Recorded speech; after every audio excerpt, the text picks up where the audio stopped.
जनों, ओम नमः शिवाय। जय श्री राम, जय श्री हरि। साथियों, आपका स्वागत है हमारे इस पवित्र और आध्यात्मिक चैनल में। यहाँ हम आपको सनातन धर्म की गूढ़ बातें, देवी देवताओं की महिमा, पुराणों की कथाएं और जीवन को उजाला देने वाला दिव्य ज्ञान अत्यंत सरल रूप में सुनाते हैं। कथा शुरू करने से पहले एक छोटा सा निवेदन है। अगर आपको हमारे द्वारा दी जाने वाली धार्मिक जानकारी, कथा और आध्यात्मिक बातें पसंद आती हैं तो कृपया चैनल को सब्सक्राइब करें, वीडियो को लाइक करें और इस दिव्य ज्ञान को अधिक से अधिक लोगों तक शेयर करें। आपके एक लाइक और सब्सक्राइब से हमें और भी सुंदर धार्मिक कथाएं और ज्ञान आपके लिए लाने की प्रेरणा मिलती है। तो चलिए शुरू करते हैं सनातन धर्म की इस पवित्र यात्रा को।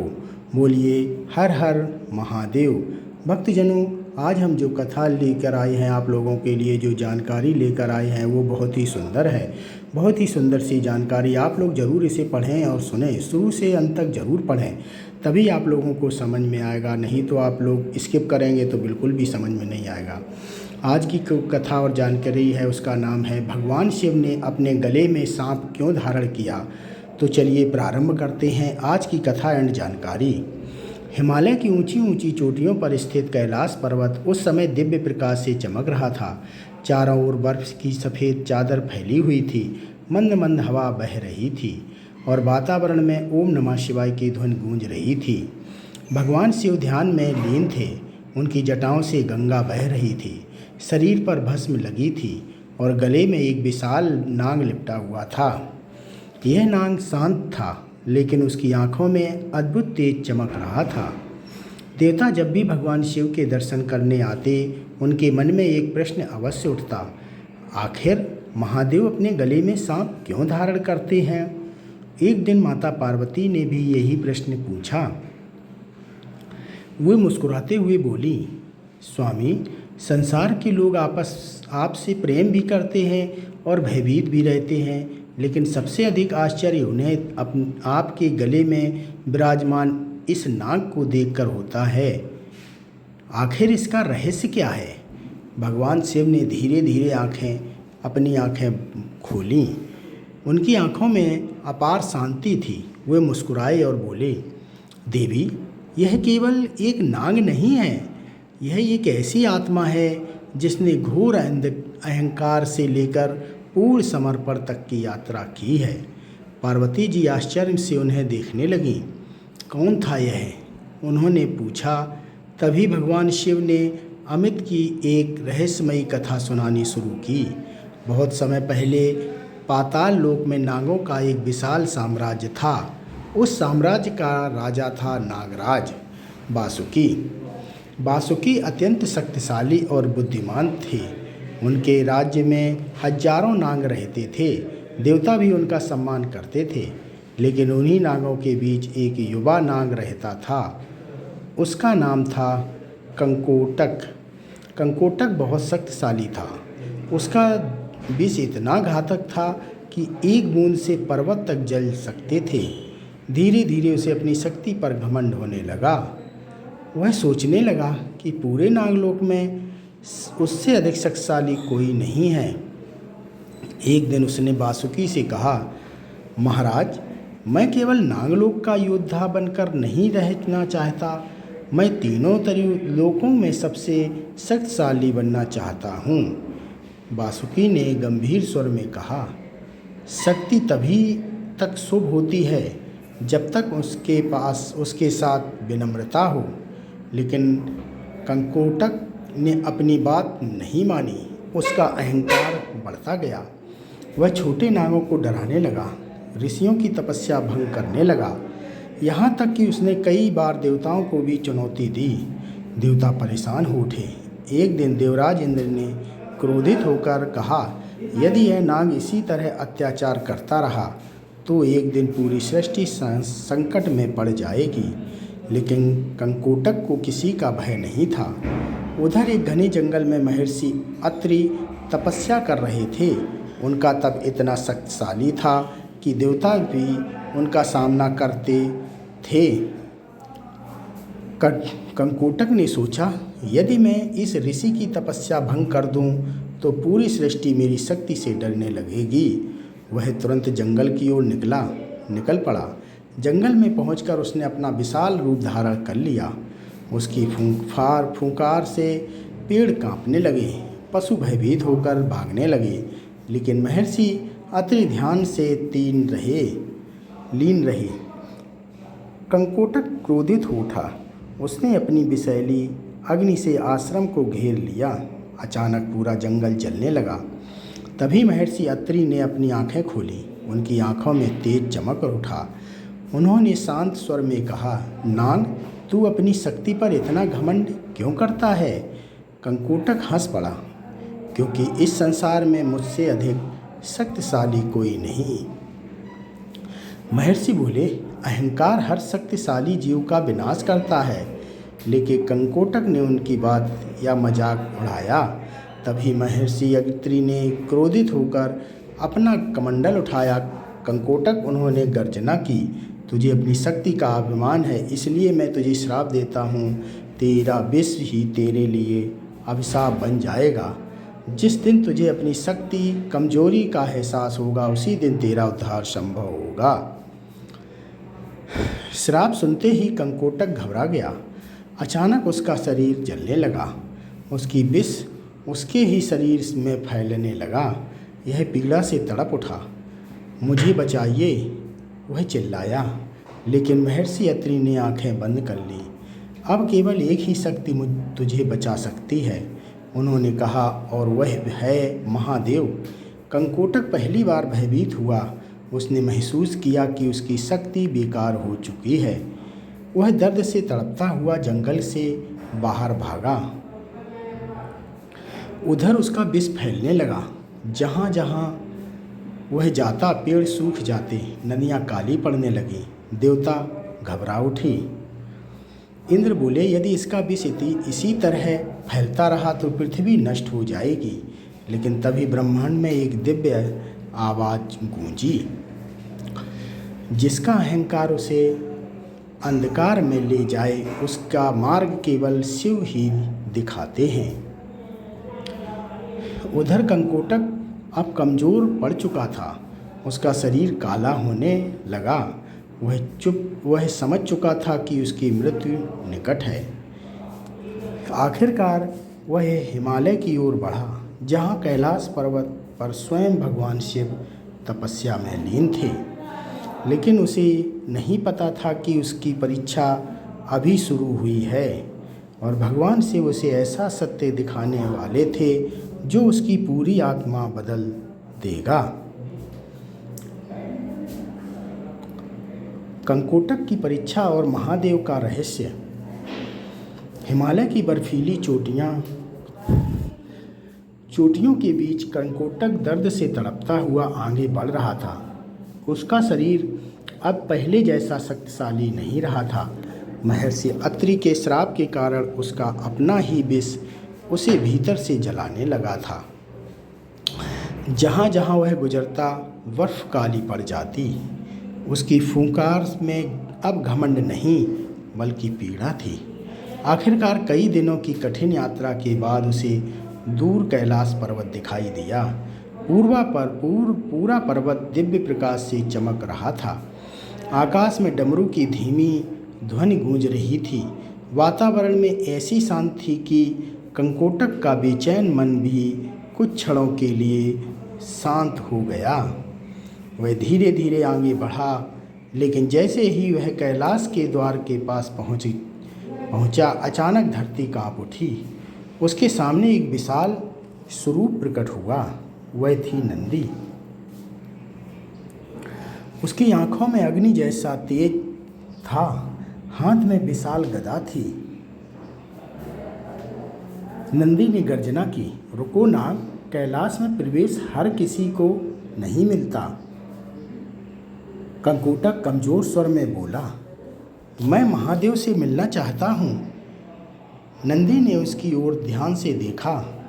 उन्होंने तुरंत पहचान लिया कि यही वही नाग है जिसने कई ऋषियों को परेशान किया था। तुम्हें अपने कर्म याद हैं? नंदी बोले, तुमने निर्दोषों को कष्ट दिया, अब महादेव से सहायता मांगने आए हो। कंकोटक की आंखों में आंसू आ गए। पहली बार उसे अपने पापों का एहसास हो रहा था। मैंने अहंकार में बहुत गलतियां की, उसने कहा, लेकिन अब मेरा विष पूरी पृथ्वी को नष्ट कर देगा। कृपा करके मुझे महादेव तक जाने दें। नंदी कुछ क्षण शांत रहे, फिर उन्होंने कहा, महादेव केवल उन्हीं की सहायता करते हैं जो सच्चे मन से पश्चाताप करते हैं। कंकोटक ने अपने सिर झुका दिया। तभी कैलाश के भीतर से एक दिव्य प्रकाश निकला। पूरा वातावरण ओम की ध्वनि से गूंज उठा। भगवान शिव प्रकट हो चुके थे। उनकी जटाओं से गंगा बह रही थी। तीसरी आंख से दिव्य तेज निकल रहा था। उनके चारों ओर अद्भुत शांति थी। कंकोटक उन्हें देखने की कांप उठा। उसने तुरंत अपने चरणों में गिरकर कहा, महादेव मुझे बचा लेना। भगवान शिव शांत स्वर में धीरे, तुझे अपने अहंकार का फल मिल चुका है। कंकोटक कर्नाटक रो पड़ा। मैंने अपनी शक्ति का गलत उपयोग किया, कृपा करके मुझे क्षमा करें। भगवान शिव ने अपनी आंखें बंद कर ली। कुछ क्षण बाद उन्होंने कहा, क्षमा वही पा सकता है जो अपने भीतर का विष त्याग दे। कंकोटक समझ नहीं पाया अपने भीतर का विष। उसने पूछा, महादेव बोले, सिर्फ शरीर का विष नहीं, क्रोध, अहंकार और द्वेष की वेशभूषा ही है। कर्नाटक स्तब्ध रह गया। उसे पहली बार एहसास हुआ कि उसका सबसे बड़ा शत्रु कौन है, और नहीं बल्कि उसका मन सपना अंध का अहंकार था। लेकिन तभी अचानक धरती कांपने लगी। आकाश काला पड़ गया। नंदी चिंतित होकर बोले, प्रभु यह कैसी? भगवान शिव ने अपनी दिव्य दृष्टि खोली। उन्होंने देखा कि कर्नाटक के शरीर से निकला विष हिमाचल की नदियों में फैलने लगा था। वह विष धीरे धीरे पूरा शक्ति को प्रभावित कर रहा था। पेड़ सूखने लगे, नदियों का जल काला पड़ने लगा। कैलाश पहुँचे और बोलो, प्रभु यदि यह विष नहीं रुका तो पूरी सृष्टि नष्ट हो जाएगी। कर्नाटक कांप उठा। यह सब मेरी वजह से हो रहा है, उसने दुखी होकर कहा। भगवान, कर्नाटक अब केवल एक ही उपाय बचा है। क्या उपाय? प्रभु नंदी ने पूछा। महादेव बोले, इस विष को किसी को अपने भीतर धारण करना होगा। यह सुनते ही सभी स्तब्ध रह गए। इंद्र घबरा उठे, लेकिन प्रभु यह विष इतना घातक है कि देवता भी इसे सहन नहीं कर पाएंगे। कंकोटक रो पड़ा। नहीं प्रभु, मेरे कारण आप कष्ट मत उठाइए। लेकिन भगवान शिव मुस्कुराए। जो दूसरों की रक्षा के लिए स्वयं कष्ट सहन करे वही सच्चा रक्षक होता है। इतना कहते ही उन्होंने अपने हाथ आगे बढ़ा दिए। कंकोटक के शरीर में काला विष निकलने, यह विष नाग की तरह जल रहा था। देवता भव्य से पीछे हट रहे हैं, लेकिन भगवान शिव ने बिना डरे उस विष को अपनी हथेली में रोक लिया। पूरा ब्रह्मांड कांप उठा। तभी माता पार्वती वहां प्रकट हुई। उन्होंने स्थित होकर कहा, स्वामी यह विष अत्यंत खतरनाक है। भगवान शिव बोले, यदि इसे यहाँ नहीं रोका गया तो सृष्टि नष्ट हो जाएगी। इतना कहकर उन्होंने यह विष पी लिया। देवताओं के मुख से की चीख निकल गई। लेकिन तभी माता पार्वती ने तुरंत शिव जी का गला पकड़ लिया ताकि विष उनके शरीर में नीचे ना जाए। विष शिव जी के कंठ में ही रुक गया। उनका कंठ नीला पड़ गया। उसी क्षण से नीलकंठ कहलाए। कर्नाटक यह सब देखकर यह सब देखकर रोने लगा। उसने महसूस किया कि जिसे वह सबसे बड़ी शक्ति समझता था वह ब्रह्मास्त्र में विनाश हो गया, जो पूरी सृष्टि को बचाने के लिए स्वयं विष कंकूटक भगवान शिव के चरणों में फिर पड़ा। प्रभु यह बोला, आज मुझे समझ आया कि सच्ची शक्ति का रूप होती है। भगवान शिव मुस्कुराए। कर्नाटक के भीतर कुछ अद्भुत होने लगा। उसका शरीर तेज प्रकाश से चमकने लगा। देवता आश्चर्य में शिव देखने लगे और अगले ही क्षण एक ऐसी घटना हुई जिसने हमेशा के लिए कंकोटक का भाग्य बदल दिया। कंकोटक का परिवर्तन और शिव का दिव्य वरदान। कैलाश पर्वत दिव्य प्रकाश से चमक रहा था। भगवान शिव के कंठ में विष रुक चुका था और उनका गला गहरे नील रंग का ही हो गया था। देवता नीलकंठ महादेव का उपकार कर रहे थे, लेकिन उसी समय सबकी नज़र कंकोटक पर गई। उसका शरीर तेज प्रकाश से चमकने लगा था, जो ना कुछ समय पहले अहंकार और क्रोध से भरा हुआ था। अब उसकी आंखों में पश्चाताप और भक्ति दिखाई दे रही थी। कंकोटक दर्द से कांपते हुए बोला, प्रभु, आपने मेरी वजह से इतना कष्ट सह लिया। भगवान शिव शांत स्वर में मिले, ये जिसे अपनी गलती का एहसास हो जाए उसका परिवर्तन निश्चित है। तभी अचानक कंकोटक के शरीर से काला धुआं निकलने लगा। वही विष था जिसे उसने मन और आत्मा को अंधकार से भर दिया था। जैसे जैसे यह विष बाहर निकलता गया, कर्नाटक का सब स्वरूप बदलने लगा। उसकी आँखों की लाल शांत होने लगी। उसका काला शरीर चमकने लगा। देवता आश्चर्य से यह दृश्य देखते लगे। इंद्र बोले, यह तो अद्भुत है। नंदी मुस्कुराए, महादेव के पास आने वाले कभी खाली नहीं लौटता। तभी अचानक आकाश में भयानक गर्जना गूंजी। काले बादल पूरे कैलाश पर छा गए। देवता चौकन्ने हो गए। जैसे ही वह धरती पर गिरा, पूरा पर्वत कांप उठा। उस अग्नि के बीच से एक भयानक राक्षस प्रकट हुआ। उसका शरीर धुएं और आग से बना था। उसकी आंखें अंगारों की तरह जल रही थी। देवताओं के चेहरे पर डर से सफ़ेद पड़ गए। इंद्र चिल्लाए, यह तो दिशासुर है। कंकोटक कांप उठा। विशासुर, उसने पूछा। नंदी ने गंभीर स्वर में कहा, वह वही दानव है जो संसार के हर विष से शक्ति प्राप्त करती है। विशासुर जोर से हंसा। महादेव, अब दरवाज़ा तुमने कर्नाटक का विष अपने भीतर लेकर बहुत बड़ी भूल कर दी। भगवान शिव शांत रहे। विष्णुपुर बोला, अब यह विष मेरे लिए शक्ति बन चुका था। अचानक उसके शरीर से जहरीली आँखें निकलती लगीं। जहाँ वह ऊर्जा फैलती वहाँ बर्फ पिघलते लगते वृक्ष जानने लगे। देवता समझ गए कि यह साधारण मनुष्य नहीं है। विशासुर की शक्ति हर पल बढ़ रही थी, क्योंकि संसार का सारा विष उनकी ताकत बनता जा रहा था।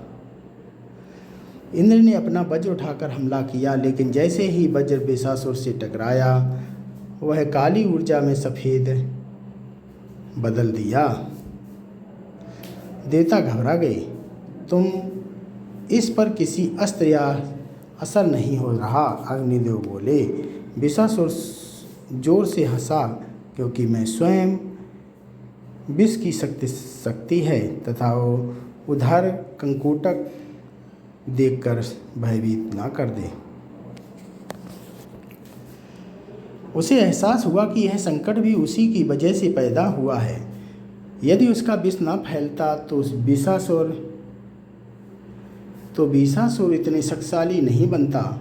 वह दुखी होकर सो बोला, प्रभु मैं फिर से विनाश का कारण बन रहा हूँ। लेकिन भगवान शिव मुस्कुराए, नहीं कर्नाटक, उन्होंने कहा, अब समय है अपने अतीत की गलती सुधारने का। कर्नाटक ने आश्चर्य से पूछा, मैं क्षमा कर सकता हूँ। भगवान शिव बोले, जिस विषय ने तुम्हें अंधकार दिया उसी को अब कंकोटक कुछ नहीं समझ नहीं पाया। तभी भगवान शिव ने अपना त्रिशूल उठाया।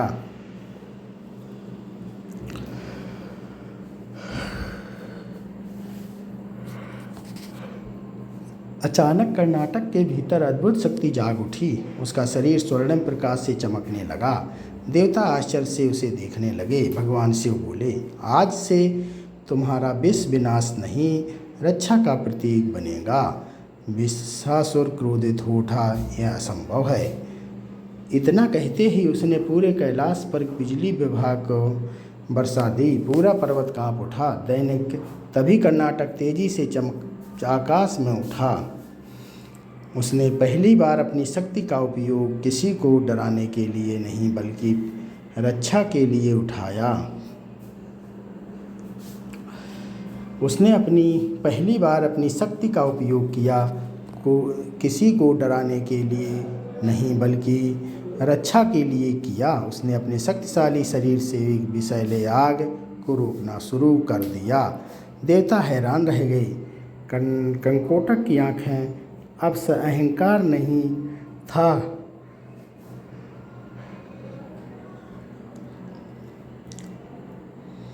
बीसासुर गर्जा और कंकोटक पर टूट पड़ा। दोनों के बीच भयंकर युद्ध शुरू हो गया। आकाश में आम और विष की लपटें टकराने लगीं। कैलाश पर्वत कांप उठा। लेकिन इस बार कर्नाटक अकेला नहीं था। महादेव की शक्ति उसके साथ की। तभी अचानक रूप धारण कर लिया। उसका शरीर बहुत पर्वत में जितना विशाल हो गया। उसने गर्जना करते हुए कहा, यदि मैं हार गया तो पूरे संसार में विष फैला दूंगा। देवता भयभीत हो उठे। लेकिन तभी भगवान शिव की शैलरी आँखें धीरे धीरे खुलने लगी और पूरा ब्रह्मांड कांप उठा। महादेव की तैयारी, आँख और सांप का दिव्य रहस्य। पूरा कैलाश पर्वत कांप रहा था। उस आकाश में काले बादल गरज रहे थे। बीसासुर का विशाल रूप से पूरे पर्वत पर छुपा हुआ था। उसकी आँखों से जहरीली अग्नि निकल रही थी और उसके क्रोध से दिशाएं घर उठा थीं। देवता भयभीत हो गए। ईवी में कांपने स्वर में बोले, यदि विषधर को अपनी बड़ी अभी नहीं शक्ति गया, तीनों लोकों में फैल जाएगा। ऊपर कर्नाटक पूरी शक्ति से युद्ध कर रहा है, लेकिन बीसासुर का ताकत लगातार बढ़ती जा रही थी, क्योंकि संसार में जितना विष था वह सब उसकी शक्ति बन चुका था। भगवान शिव की तीसरी आँखें धीरे धीरे खुलने लगी। जैसे ही वह खुली, पूरी ब्रह्मांड देव अग्नि से भर गया। देवता तुरंत झुक गए। नंदी बोले, महादेव का रुद्र स्वरूप जाग चुका है। भस्मासुर पहली बार भयभीत दिखाई दिया। नहीं यह पीछे हटने लगा, लेकिन अब बहुत देर हो चुकी थी। भगवान शिव उठे। उसने हाथों में त्रिशूल चमक रहा था। उसके चारों ओर भयंकर दिव्य ऊर्जा घूमने लगी। उन्होंने गंभीर स्वर में कहा, विष तभी तक खतरनाक है जब तक मन उस पर नियंत्रण ना हो जाए। बीसासुर क्रोधित होकर गर्जा और पूरी शक्ति से महादेव पर टूट पड़ा। उसकी जहरीली अग्नि का विशाल तूफान उत्पन्न किया। पूरा आकाश काला पड़ गया, लेकिन भगवान शिव शांत रहे। उन्होंने अपने त्रिशूल को आकाश में की ओर उठाया। अचानक उनकी तीसरी आँख से दिव्य अग्नि निकलती है। यह अग्नि इतनी प्रचंड थी कि समय मानो रुक गया। जैसे ही वह शक्ति शिव विश्वासुर से टकराई, उसकी जहरीली ऊर्जा बजरने लगी। विश्वासुर दर्द से चीख उठा। उसने यह भक्ति है जो अहंकार, घोर और अंधकार को भस्म कर देती। निशासुर भागने लगा, लेकिन गंगकोटक तेजी से उसके सामने आ गया। पहले जो नाग अपनी शक्ति का उपयोग विनाश के लिए करता था, अब वही सृष्टि की रक्षा के लिए खड़ा था। विशासुर गर्जा, तू मुझे नहीं रोक सकता। कर्नाटक शांत स्वर में बोला, पहले मैं स्वयं विष था, लेकिन महादेव ने मुझे उसका अर्थ समझाया। इतना कहते ही उसने विशासुर को अपने विशाल शरीर से जकड़ लिया। विशासुर छटपटाने लगा। उसी क्षेत्र भगवान क्षेत्र का त्रिशूल बिजली की गति से आगे बढ़ा। पूरा ब्रह्मांड प्रकाश से भर गया। एक भयानक गर्जना गूंजी और अगले ही पल विशासुर भस्म हो चुका था। जैसे ही उसने अंत हुआ, उसका साफ होने लगा। उसने काले बादल हट गए। कैलाश फिर से शांति लौट आई। देवता ने राहत की सांस ली। हर हर महादेव की गूंज पूरे ब्रह्मांड में फैल गई। कर्नाटक थका हुआ भगवान शिव का सामने झुक गया। उसकी आंखों में आंसू थे। प्रभु वह बोला, मैंने जीव पर अपनी शक्ति को प्रचंड समझा, लेकिन आने समझ में आया कि उसकी सच्ची शक्ति दूसरों की रक्षा में होती है। भगवान शिव मुस्कुराए। कर्नाटक उन्होंने कहा, जिसने अपने भीतर के विष को जीत लिया वही सबसे बड़ा योगी है। तभी माता पार्वती आगे बढ़ी। उन्होंने प्रेम से पूछा, स्वामी, क्या यही कारण है कि आप नागों को अपने पास रखते हैं? भगवान शिव बोले, हाँ देवी, सांप केवल भय या प्रतीक नहीं है, वह मनुष्य के भीतर छिपे विष का भी अतीक है। अहंकार, क्रोध, लोभ और द्वेष। देवता ध्यान से मन सुन रहे थे। महादेव आगे बोले, जो अपने भीतर के विष को नियंत्रण कर लेता वह भय से मुक्त हो जाता। फिर उन्होंने कर्नाटक की ओर देखा, और आज से तुम केवल नाग नहीं रहोगे। अचानक भगवान शिव ने कर्नाटक को अपने हाथों से उठाया और अपने गले में धारण कर लिया। पूरा ब्रह्मांड आश्चर्य से भर गया। देवताओं ने पूछा, प्रभु, आपने इसे अपने गले में ही क्यों स्थान दिया? भगवान शिव मुस्कुराए, क्योंकि गला वह स्थान है जहाँ विष